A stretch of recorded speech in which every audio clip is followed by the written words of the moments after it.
There is a kind of silence that only lives on the top floors of expensive hotels. Not the silence of peace. Not the silence of rest. The kind of silence that costs $1,500 a night and still can't fix what's broken inside the person sleeping in it. Edwin Rhodes moved the last tray of china into position outside the royal suite, the one with the wraparound balcony and the floor-to-ceiling glass that made Chicago feel like a constellation spread out below your feet. It was 8:47 p.m. Edwin was arranging the last few pieces of bone china on a room service tray, a $200 pot of tea and a stack of sandwiches that cost more than his daughter's shoes. Then he heard it. It wasn't a loud noise. It wasn't a scream or a crash. It was a jagged, hollow sound. The sound of someone gasping for air they didn't really want to breathe. Edwin looked through the open door of the suite. In a room that cost $5,000 a night, the windows are never supposed to be open. But the heavy silk curtains were whipping like ghosts in a gale. The city's wind was roaring into the room, creating a vacuum that pulled at everything. And then he saw her. A woman in a wine silk dress was standing on the far side of the glass railing. She wasn't looking at the city lights. She was looking at the nothingness below. The wind was trying to pull her into the clouds, and she was letting it. Edwin didn't think. He dropped the tray. The sound of expensive china shattering against the carpet was a dull, unimportant thud against the scream of the storm. Edwin sprinted. He rushed to the balcony to prevent an absolute death. He lunged through the doorway, his boots skidding on the rain-slicked tiles. His fingers caught the cold, vibrating metal of the railing and the fabric of her waist at the same time. He threw his entire weight backward, his muscles screaming as he tackled her away from the edge. They crashed back onto the wet carpet of the suite in a heap of shivering limbs and dark silk. For a moment, neither of them moved. Edwin's lungs were burning. The sprint, the lunge, the dead weight of another person pulled against the wind. His chest was heaving, and he couldn't slow it down. Her silk dress was soaked through and cold against his forearm. Above them, the curtains were still thrashing, still furious, like something that had been cheated out of what it came for. She didn't fight him. That was the part that would stay with Edwin long after that night. She didn't fight him at all. She just collapsed into the fact of being saved, like a person who had made a decision and was now, on the floor of a hotel room, being asked to make a different one. He held her there while the city blazed on below them, indifferent and glittering, completely unaware that anything had happened 40 floors up. She was shaking so hard, he could feel it in his own chest. He didn't say it's okay. He didn't say you're safe. Those were words for people who needed the performance of comfort. She didn't need a performance. She just needed someone to stay, so he stayed. He didn't recognize her face. He had no way of knowing that the woman coming apart in his arms was the same one who had sat across a conference table from him 3 years ago and looked at everything he had ever built. 6 years of his life. Every early morning and missed weekend and stubborn, grinding belief that he was onto something real, and said, with the calm of someone reading a grocery list, "The board has decided to restructure. Horizon Systems will be wound down by end of quarter." He had just saved the woman who had ended his life's work. He just didn't know it yet. Before we go any further, I want to stop and say something directly to you. If you're here, if you found this story and stayed with it, that means something real to me. So do me one small favor right now. Drop your city or your country in the comments. Whether you're in Chicago or London, Toronto or Atlanta, Manchester or Melbourne, let me know you're there. And if you haven't subscribed yet, please do it now. It takes 2 seconds, and it's the only way these stories keep getting made. All right, back to the room. Edwin helped her to the sofa. Then he moved. He crossed to the balcony and pulled the door shut with both hands. And just like that, the storm went from being inside the room to being behind glass, still visible, still violent, but contained. The silence that replaced it wasn't comfortable. It was the silence of two strangers breathing in a room together after something enormous, each of them waiting for the other to define what had just happened. Edwin didn't try to define it. He noticed the latch was loose, a small mechanical failure that had likely been reported and quietly ignored in the way that small problems get ignored in large hotels. He took a coin from his trouser pocket, a quarter, and tightened the latch with 3 slow turns. It held. He tested it with his palm. It held. Any other man, any other night, would have left it for maintenance. Edwin had never been able to walk past a broken thing without fixing it. It was a quality that had built him a company once. It was a quality that no one had been able to take from him, even when they took everything else. He found the wool blanket in the closet and draped it over her shoulders. Then he went to the kitchenette. His jacket was soaked through. He peeled it off quietly, his back to her, and draped it over one of the high-backed chairs near the window. He was already moving toward the counter before the jacket had finished settling, already thinking about what the body needs after a shock, already converting the problem of her distress into something he could actually solve. He didn't feel the business card shift. He didn't hear it leave the inner breast pocket. It was an old card, cream-colored, soft at the corners the way paper gets when it has lived in the same jacket for too long. The last card from a box of 500 he had ordered 7 years ago, when Horizon Systems was 6 months old, and he was still the kind of man who handed them out like they were the beginning of something. He had kept this one without entirely knowing why. Some things you hold on to not because they're useful, but because letting go of them feels like agreeing with the people who told you it was over. It fell to the carpet without a sound, face up, in the space between the chair and the sofa. Edwin was already at the counter with his back to all of it. He picked up a lemon, set it on the cutting board, picked up the knife. Isabella had been staring at nothing, at the middle distance where grief tends to live, when the card caught the edge of the light from the kitchenette. A small cream rectangle on the carpet. She leaned forward slowly, picked it up, and turned it over. She read it once. Then she read it again, because the first time felt like a mistake. Edwin Rhodes, CEO and founder, Horizon Systems. The knife came down on the cutting board with a clean, precise clack. Isabella did not move. She sat with the card pinched between 2 fingers and felt the floor shift beneath her in a way that had nothing to do with the storm. Stay with me, because this is where the world stops spinning. Edwin came back from the kitchenette with a glass of lemon water and set it on the coffee table without ceremony. He pulled the armchair a few feet from the sofa and sat down. No performance, no forced comfort, just a man who had decided that being present was enough. Isabella hadn't moved. The card was still in her hand, turned face down against her palm now, as if flipping it over would make it less real. "Drink that," Edwin said. She looked at the glass, then at him. He had the kind of face that was difficult to read, not cold, not hard, just settled, like a man who had already met the worst version of his life and had come out the other side with nothing left to perform for anyone. She drank. Edwin looked at the storm pressing itself against the balcony glass. Chicago at night from 40 floors up does something to a person. All that ambition compressed into light, all those lives stacked on top of each other, none of them aware of what was sitting in this room right now. "You don't have to say anything," he said. She let out a short, broken sound that was almost a laugh. "That's generous of you." "It's not generosity.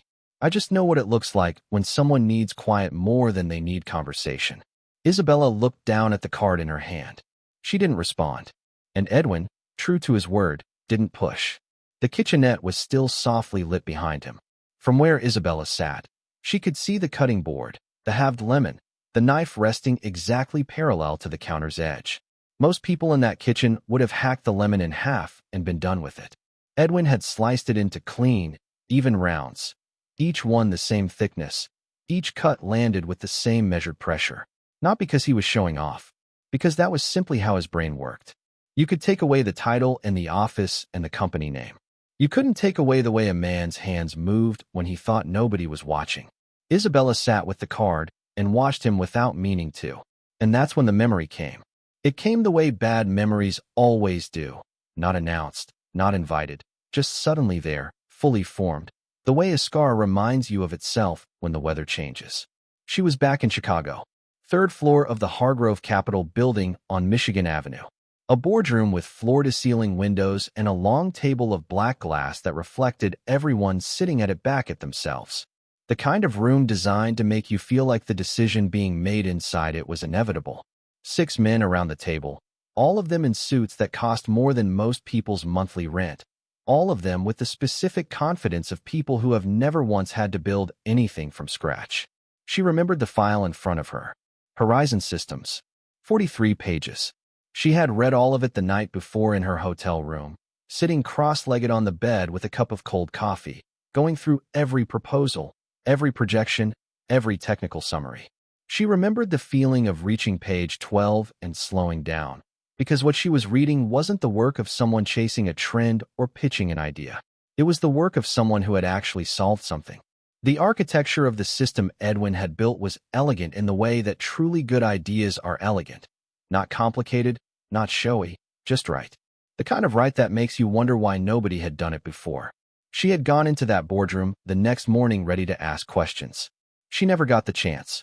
Richard Hargrove, the man at the head of the table, had slid a single sheet of paper toward her before she had even opened the file. A pre-written restructuring order. Her name was already printed at the signature line. "We've made the assessment," he said. "We just need the process documented correctly." She remembered looking around the table. She remembered the way one of the board members, a man named Price who wore the same expression whether he was ordering lunch or ending a company, had actually smiled when she picked up the pen. Not because he was happy, because he had never doubted she would. She signed it. She told herself it was because the numbers supported it. She told herself she was being professional, that this was what she was hired to do, that brilliant people recover and ideas find other vehicles. She told herself a lot of things in the 2 minutes it took to sign her name, because 2 minutes was all she had before the decision became permanent, and the alternative became a room she had already left. What she didn't let herself think about, what she had spent 3 years not letting herself think about, was the expression on Edwin Rhodes' face when the letter reached him. She hadn't been in the room for that part. She had made sure of it. The knife in the kitchenette went clack against the board. Isabella closed her fingers around the card. She looked at the man in the kitchenette, at the careful, unhurried way he moved, at the worn collar of his dress shirt, at the slight forward lean of someone who is always slightly more engaged with the task in front of him than the situation around him. The same man Hargrove's board had discussed like a line item. The same man Price had smiled about. 40 floors up in a hotel uniform, making lemon water for a stranger at 9 o'clock at night, because that was apparently just who Edwin Rhodes was when the world wasn't looking. Then his phone lit up on the counter. He didn't move toward it immediately, but Isabella could see the screen clearly from the sofa. The notification was from a contact saved as Mrs. Amelia. A photo came through first. A little girl, maybe 7 years old, asleep on a sofa with a cardboard crown on her head, the kind of crown a child makes when they decide they need one, decorated with aluminum foil stars that caught the light, even in a photo taken in a dim living room. Under her arm, held with the seriousness of something precious, was a small bridge made of popsicle sticks. Below the photo, the message read, "Maya is finally out." She held on as long as she could. She wanted to show you the bridge before she fell asleep. Kept saying her dad would know if the supports were right. "Don't worry about the hour, Edwin. Just get home safe." Edwin crossed to the counter, read the message quietly, and placed the phone face down with the practiced restraint of a man who has learned to keep his personal life from bleeding into his professional one. But Isabella had already seen it. She looked at the card in her hand, then at the phone on the counter, then at the card again. A little girl in a cardboard crown, holding a popsicle stick bridge in her sleep, waiting for her father to come home and tell her the supports were right. A father who was here, in a hotel uniform, in a room that wasn't his, making lemon water for the woman who had signed away his future, because 3 years ago Isabella had picked up a pen in a boardroom on Michigan Avenue while a man named Price smiled at the head of the table. She had told herself back then that brilliant people recover. Looking at that photo, at that little girl with the aluminum foil crown and the over-engineered bridge, Isabella understood for the first time what recovery actually costs. Not in the abstract, not as a professional assessment, but in the specific, unambiguous reality of a child who builds bridges for a school project and saves them for her father because he is the only person she trusts to tell her if they are strong enough. Isabella pressed the back of her hand against her mouth. Edwin turned from the counter and looked at her. He didn't ask what was wrong. He simply came back to the armchair and sat down, and the room held the two of them in a silence that was no longer the silence of strangers. It was the silence of a debt that had just become visible to the person who owed it. Pay close attention to what happens next, because it changes everything you think you know about Isabella Sinclair. She spoke first. "I want to be clear about something." Her voice was steadier than it had any right to be. She sat up slightly under the blanket, and something in her posture shifted, the grief pulling back just enough to let the professional in. "I was brought in as a fixer. That's what they called people like me. You come in, you assess the situation, you make the hard calls so that the people with the titles don't have to dirty their hands." Edwin said nothing. He held his glass and listened. I was good at it, Isabella continued. Genuinely good. And before you say anything, it was a job.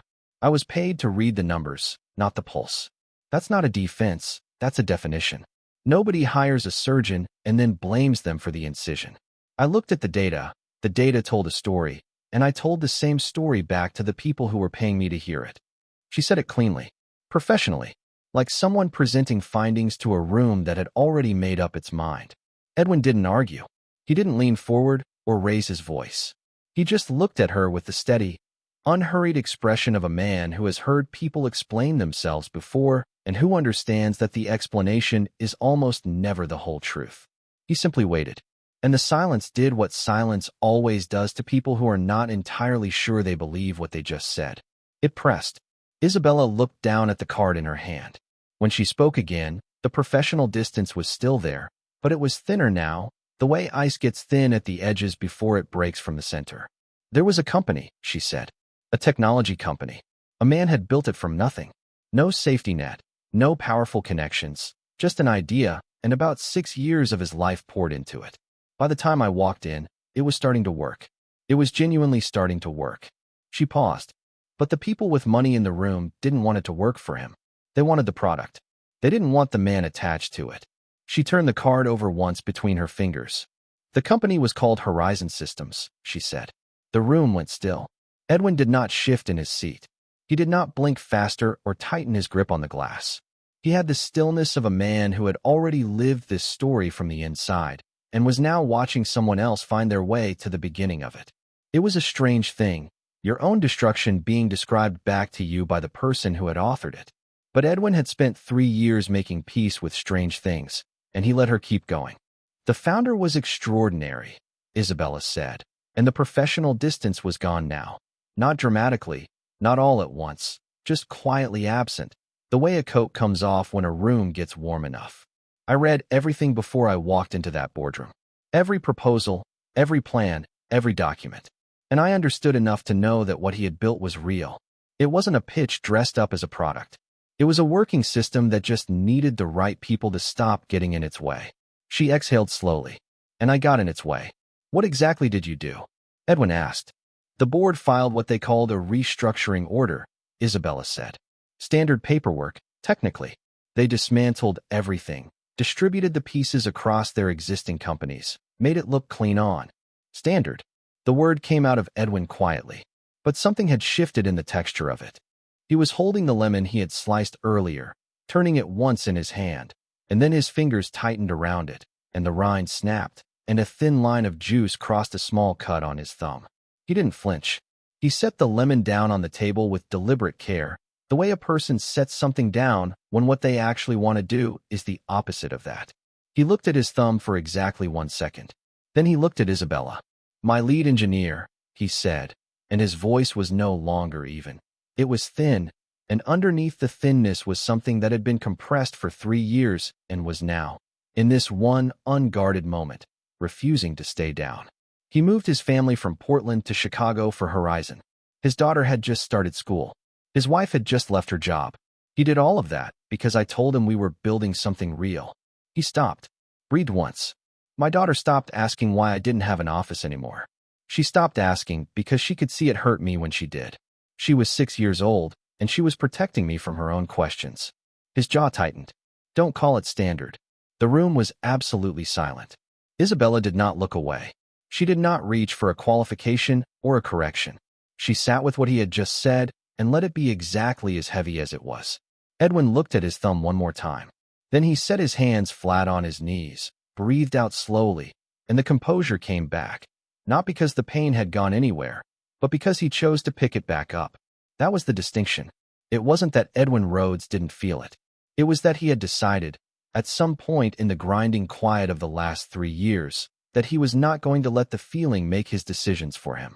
That choice, made visible in 10 seconds of silence, said more about who he was than anything he had said all night. Isabella spoke carefully when the silence broke. I believed it enough to sign my name, she said. That's different from actually believing it. I know that now. How long have you known? Edwin asked. That I was in the room. Since the kitchenette, she said. Since the card. And you waited. I needed to hear myself say it out loud. She placed the card on the coffee table between them, face up, like evidence at a hearing. I've been saying it in my head for 3 years. I needed to know what it sounded like in an actual room with the actual person. Edwin nodded slowly. He stood up from the armchair and moved to the mahogany writing desk on the far side of the room, the one covered in documents Isabella had been working through before the evening fell apart. He stood over the papers without touching them, scanning with the focused attention of someone who had seen documents like these before. Not as a subject, as the person whose life the documents were written to erase. Now, this is where the story turns from a tragedy into something else entirely. These are the restructuring filings, he said. It wasn't a question. The board sent them for my review, Isabella said. Final stage documentation. I was supposed to sign off on the last phase this week. Edwin's eyes moved across the pages. He reached the second document in the stack and stopped. He read a section near the bottom of the page slowly. The way you read something when you need to be certain you are seeing what you think you are seeing. Can I show you something? He said. Isabella came to the desk. Edwin pointed to a clause buried in the lower third of the page. Exactly the kind of dense, dry paragraph designed to be skipped by anyone who wasn't specifically looking for it. Read that section, he said. Isabella read it. Her brow pulled together. Here is what happened, Edwin said, his voice shifting into the deliberate, unhurried register of a man explaining the one thing he needs the other person to actually understand. When the board's lawyers filed the restructuring paperwork 3 years ago, they filed it under the holding company's name. Not Horizon's name. Not my name. She caught herself before the word landed. That's common practice. It is, Edwin agreed. Except that in the original founding agreement, the document I signed when I first registered Horizon, there is a clause that says the following, in plain terms. If a company is ever restructured or dissolved using a holding company's name rather than the founder's name, the person who originally created the core product has a limited window of time to file a claim and take back the rights to their original work. Not the company, the invention itself, the thing they actually built. Isabella stared at the document. A reversion window. 21 days. It's not widely known because it protects the creator, not the investor. So lawyers on the investor side rarely mention it exists. The board's lawyers missed it because they were reading the documents to protect the board. When you're only looking for one thing, you walk straight past everything else on the page. How long has the window been open? Isabella asked. 17 days, Edwin said. It closes in 4. The room shifted. Isabella could feel it. The specific change in atmosphere when a situation that appeared solid reveals a door where you were certain there was only wall. In plain terms, she said slowly, thinking it through out loud. The core of what you built, the original invention, they don't fully own it yet. Not permanently. Not if the right document is filed before that window closes. What they own right now is the paperwork around it. What they don't yet own, legally, is the thing I actually created. They assumed I didn't know the window was still open. He looked at her. They were almost right. Isabella straightened up. Edwin, you've known about this for 17 days. Why haven't you filed it yourself? And this was the second crack. Quieter than the first, but deeper. Because filing a legal claim alone, against a board with 4 law firms on retainer and 20 years of connections in this city, is not a fight you start without someone who knows the room, he said. I had the knowledge. I didn't have the standing. I didn't have the money to retain the kind of lawyer who doesn't back down when Hargrove's team starts making calls. He looked at the desk. And I needed to get through the month first. That last sentence landed in the room with the quiet devastation of something true and understated. He needed to get through the month first. The man who had built a company from nothing, who had spent 6 years creating something real, who had been dismantled by a room full of men who smiled while they did it, had spent the last 17 days carrying a legal window that could change everything, unable to open it because he needed to get through the month first. Isabella looked at the document, then at Edwin, then at the document again. She had walked into hundreds of rooms in her career with the specific task of finding what was broken and knowing how to fix it. She had been genuinely good at it, and she had spent 3 years pointing that skill in the wrong direction, toward the wrong people. In service of outcomes she had trained herself not to examine too closely. The fixer in her, the part that had been running on the wrong fuel for 3 years, looked at the 4-day window and felt something she hadn't felt since before Michigan Avenue. A reason. I know someone, she said. Her voice was different now, forward-moving, grounded, the voice of a woman who has just found solid ground after a long time without it. A lawyer named Carla Voss. She knows this type of filing inside and out, and she has been looking for a legitimate reason to go after the Hargrove board for 2 years. They wronged her firm, and she hasn't forgotten it. Can she move in 4 days? She can move in 4 hours if the case is solid. Isabella looked at the document. Is the original founding agreement accessible? The one with the clause in it? I have a copy in my apartment, Edwin said. I kept it the same way I kept that card. Not because I thought I'd ever use it. Just because letting go of it felt like agreeing with the people who told me it was over. Isabella looked at him when he said that. At the man who had held on to a business card and a founding agreement for 3 years. Not out of bitterness, not out of strategy, but simply because some part of him had refused, quietly and without ceremony, to let the story end on someone else's terms. She picked up the document from the desk. Edwin, she said, I signed the order that took this from you. You understand that I am the last person who has any right to walk back in, and you're the only person, Edwin said, who is both the reason to and the ability to. Not dramatic, not generous, just a fact being stated plainly. I didn't pull you off that railing so you could spend the rest of your life carrying what you did to me. The window is open and you're standing in front of it. What you do next is yours. Isabella held the document in both hands. I'm going to need to make a call, she said. Edwin reached into his trouser pocket and set his phone on the desk without a word. She looked at it, then at him. Edwin, she said, I'm sorry. No architecture around it. No professional distance. No softening language. Just the words, placed in the room where they had always belonged. Edwin looked at her for a moment. I know, he said. Now let's do something with it. The first person Isabella called was Carla Voss. It was 10:40 at night. Carla picked up on the third ring, which told Edwin everything he needed to know about the kind of lawyer she was. The kind who keeps the phone close because the calls worth taking never arrive at convenient hours. Isabella didn't apologize for the time. She said, I need you to pull the Horizon Systems restructuring file. Tonight. All of it. A pause while Carla responded.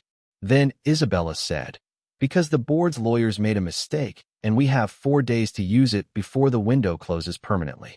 I'll walk you through everything in the morning, but I need you to have the file in front of you before 9 a.m. She hung up, looked at Edwin. She'll have it. How well do you know her? Well enough to know she's been waiting for a legitimate reason to go after the Hargrove board for 2 years. Isabella set the phone on the desk. When Carla Voss decides to move, she doesn't ask for permission. Edwin nodded. He picked up his jacket from the chair, still damp, still carrying the shape of a shift that had started like every other shift and ended like nothing he had a name for yet. He held it for a moment, then put it on. Go home, Isabella said. Yeah. Your daughter is waiting. He looked at her. There was something briefly unguarded in his expression, the particular look of a man who keeps one part of his life carefully separated from everything else, and was not entirely used to someone outside that boundary knowing it existed. She's asleep, he said. She built a bridge for you, Isabella said. She'll want to show you in the morning. Edwin picked up his phone from the desk. He looked at the photo from Mrs. Amelia one more time. Maya in the cardboard crown, the popsicle stick bridge tucked under her arm, her cheek pressed against the sofa cushion with the total abandonment of a child in deep sleep. He looked at it the way parents look at photos of sleeping children, storing it, the specific safety of it, against everything the world keeps trying to subtract. He put the phone in his pocket. The latch on the balcony door, he said, pausing at the threshold. Tell maintenance in the morning. The coin will hold through the night, but it needs a proper fix. Isabella looked up from the desk. Of everything he could have said on his way out the door, she hadn't expected that. Something moved across her face, quiet and small, like a room settling after a long day. I will, she said. He left. The hallway was empty. He walked past the spot where the room service tray had been. The broken china already cleared, the carpet already cleaned, the whole incident erased with the efficient indifference of a hotel whose job was to make unpleasant things disappear. Like it never happened. Like none of it was real. But it was real. His knees still ached from the fall. His jacket was still damp. And there was a document on a desk on the 40th floor with a 4-day window that said the story wasn't finished. He took the service elevator down and walked out into the Chicago night. The storm had eased to a light rain. The city was quiet the way it gets past midnight. Not empty, just settled. All its noise turned down to something manageable. He drove across town to Mrs. Amelia's apartment with the focused calm of a man who has processed as much as he is going to process for one night and has decided the rest can wait until morning. He parked and went up to the second floor. Knocked softly. Mrs. Amelia opened the door in her housecoat, took one look at him. The damp jacket, the tired eyes, the expression of a man who had been through something he hadn't fully sorted, and stepped aside without a word. She had known Edwin long enough to understand that there were nights that required explanation and nights that simply required the door to be opened. This was clearly the second kind. The apartment was everything the royal suite was not.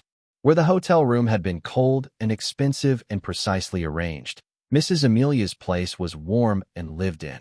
A cooking show murmuring on the television, houseplants along the windowsill, the smell of something spiced drifting quietly from the kitchen. The kind of place that holds you the moment you walk in rather than simply accommodating your presence. Maya was on the sofa exactly as she had appeared in the photo. The cardboard crown had shifted sideways during sleep, one aluminum foil star slightly crumpled. The popsicle stick bridge was still under her arm, gripped with the unconscious determination of a child who had decided this particular object was not to be put down under any circumstances. Edwin crouched beside her and looked at the bridge properly for the first time. She had doubled the support columns on both sides, reinforcing each joint with careful blobs of dried glue. For a school assignment, it was structurally excessive. For the daughter of Edwin Rhodes, it was completely expected. She had looked at the requirements, decided they weren't enough, and quietly exceeded them. Because why build something halfway when you could build it to last? He picked her up slowly. She stirred, turned her face into his shoulder, and made the small sound of a child who has been waiting for a specific person and has finally, even in the middle of sleep, found them. He held her with one arm and picked up the bridge carefully with his free hand. Mrs. Amelia held the door. "You all right?" she asked quietly. Edwin looked at Maya against his shoulder, at the bridge in his hand, at the crooked aluminum foil crown. "Getting there," he said. She nodded once. That was enough. He carried Maya out into the quiet Chicago night. The rain had stopped. The streets were slick and reflective. Each streetlight doubled in the wet pavement below it. He walked the 2 blocks home with his daughter against his chest and her bridge in his hand, and somewhere in those 2 blocks something in him that had been braced for a very long time began, almost imperceptibly, to loosen. He put Maya to bed, set the bridge carefully on her desk where she would see it the moment she opened her eyes, straightened the crown on her bedside table, stood in the doorway of her room for a moment the way parents do, not doing anything, just being there, just making sure the image of her safe and asleep was properly stored somewhere it couldn't be touched. Then he went to the kitchen and sat down at the table in the dark. He wasn't celebrating. He wasn't grieving. He was sitting with the strange and unfamiliar feeling of a situation that had shifted, not resolved, not finished, but shifted, like a lock that has just, for the first time, accepted the key. 4 days later, Carla Voss filed the reversion claim. The board's response arrived within 6 hours, a letter so dense with legal language it was clearly designed to frighten rather than communicate. Carla sent back 2 paragraphs. Clean, precise, and completely unintimidated. Edwin read her response at the kitchen table while Maya ate cereal across from him and thought, yes, that is exactly the right lawyer. The board pushed. Carla pushed back harder. Isabella, true to her word, did not step back.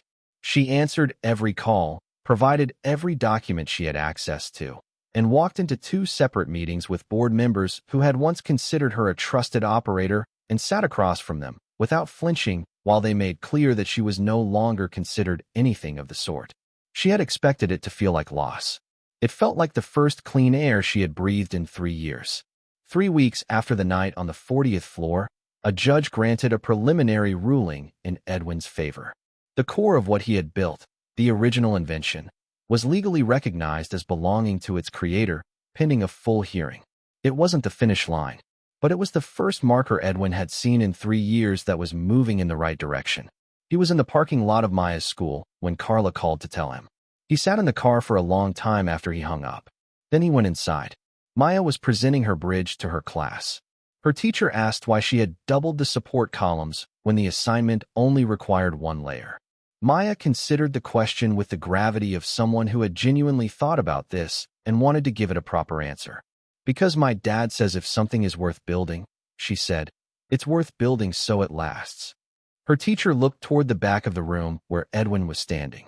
Edwin looked at the bridge. He didn't say anything. 6 weeks after the night, on a Tuesday morning in late October, Isabella Sinclair came to the house on the west side of the city carrying a cardboard box.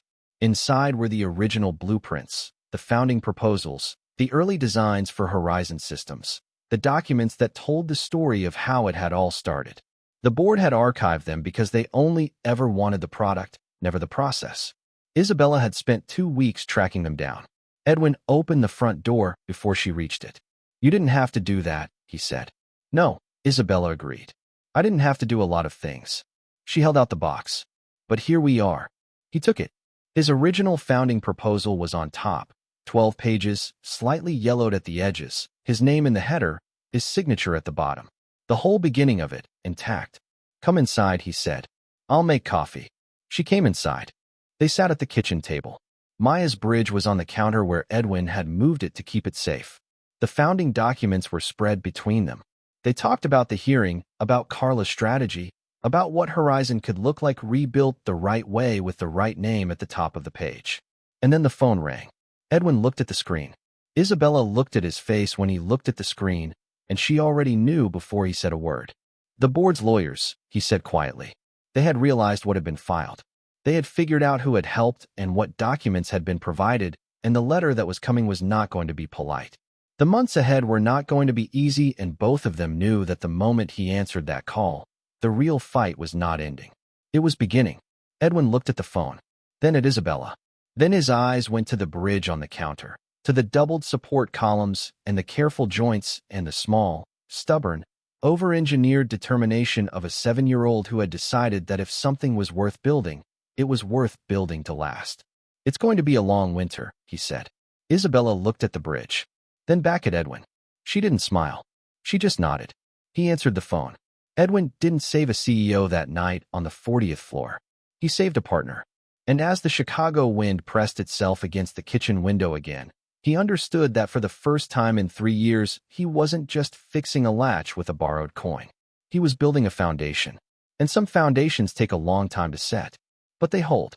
If you have ever been discarded by something you gave everything to, this story belongs to you. Not as a comfort, as a reminder that the window doesn't always stay open. But sometimes, if you are paying attention, you catch it before it closes. Subscribe if you haven't yet. Leave your city in the comments. I read every single one. And tell me honestly, would you have helped the person who ruined you? Think about it carefully. The answer says more about you than it does about them.